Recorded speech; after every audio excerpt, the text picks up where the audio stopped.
Canon Chancellor at Salisbury Cathedral. This is our daily reflection for Friday the 23rd of July. Welcome to my study.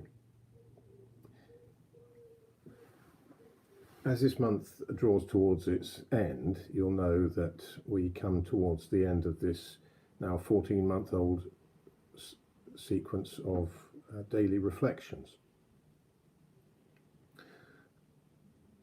As the die was cast and we decided to draw these to an end, my mind has somewhat wandered back over the experience of doing this at the time in the early part of last year, deeply unfamiliar thing in amongst all the many unfamiliar experiences in the middle part of 2020 in particular.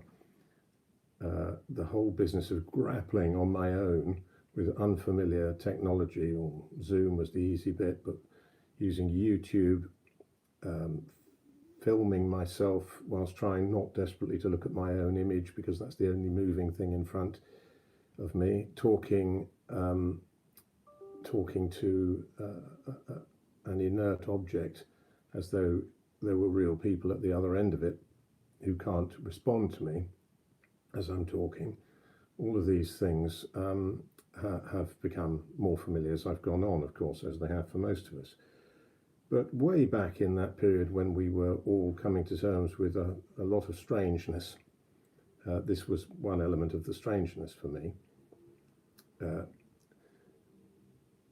As I've looked back over, I haven't bothered looking back at what I've said and what other people have said very much over this past 14 months, 16 months, but I think they're all still available there somewhere, if you wish to.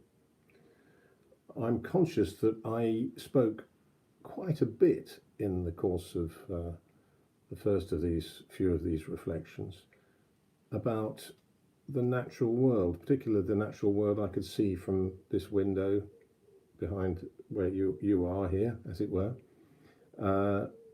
in our garden.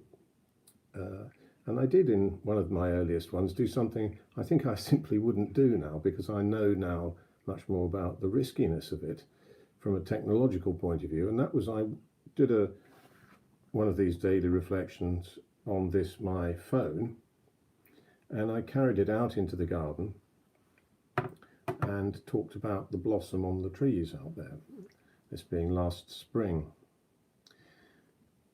The risks, of course, were, first of all, that something untoward would go wrong and I wouldn't know that it was happening, and that was, for example, going out of range of Wi-Fi, so the broadcast would completely stop.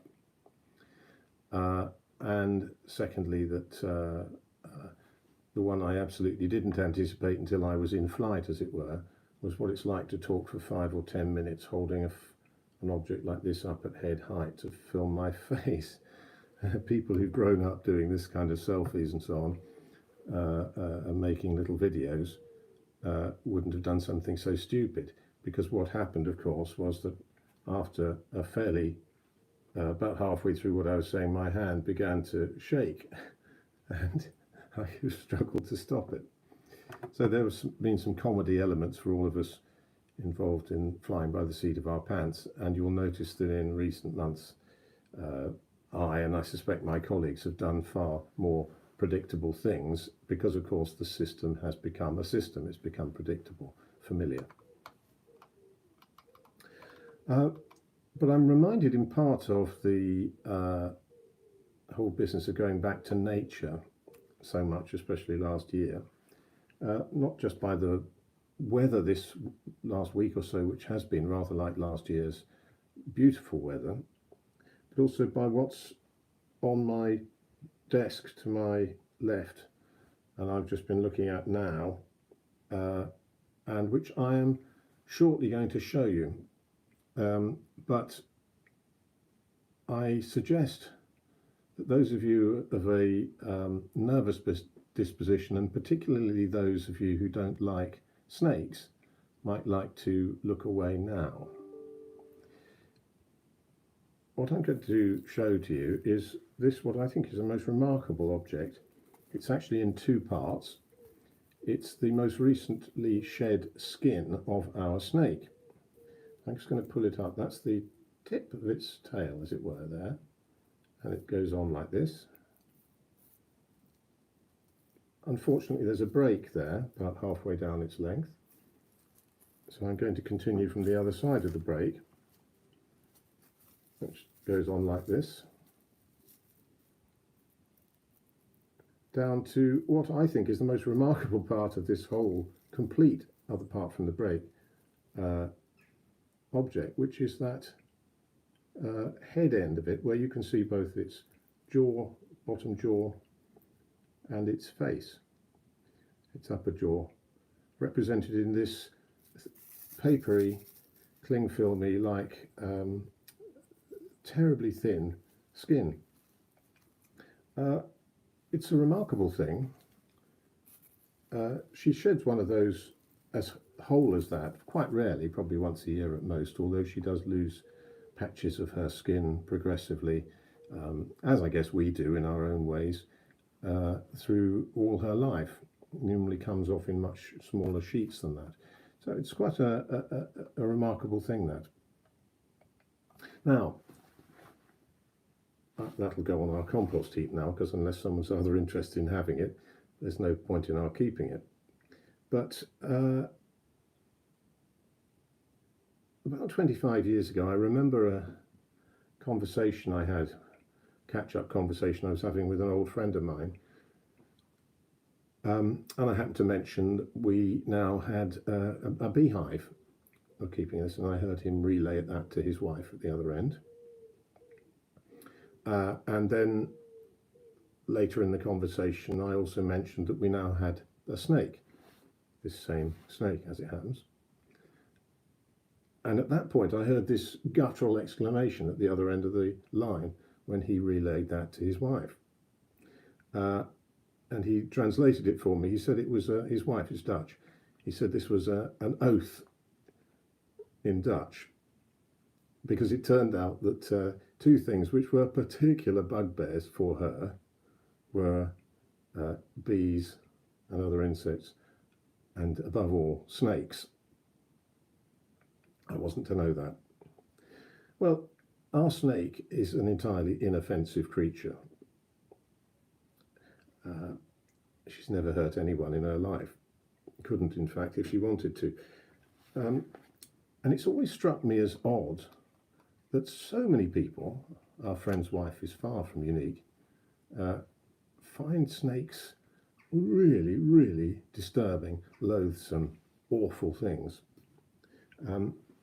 and are frightened to death of them. Now, our bees also aren't interested in hurting people, but they are, of course, far more capable of doing so than this snake of ours. These are, to us, these are alien creatures, insects and reptiles. They're cold to the touch. They're just odd. They have no limbs, for example, in the case of the snake. They move in an entirely odd way. Insects have 6 legs, 4 wings, weird eyes, and they do things like pupating, whole processes in life which we just don't experience ourselves and don't recognize.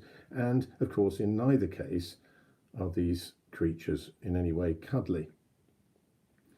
People are far more likely to be attracted by fellow mammals, in some ways like ourselves, especially, of course, to cats and dogs, even though cats are a kind of trained assassin, which is one of the reasons why humans have kept them, of course, and dogs probably kill or injure far more human beings each year than ever any kind of snake ever does, and certainly than insects ever do.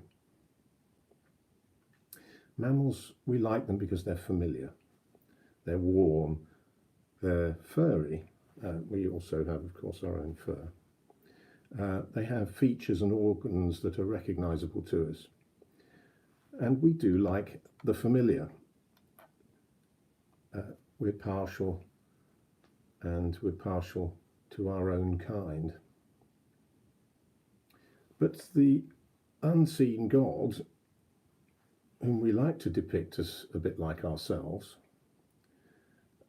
he, of course, loves everything that he's made in all its astonishing variety.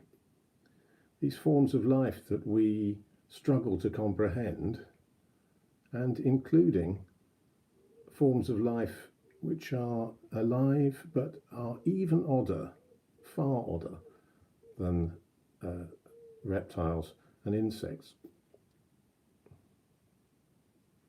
Well, at the moment, much comparative normality is returning to life around us, life as you and I know it.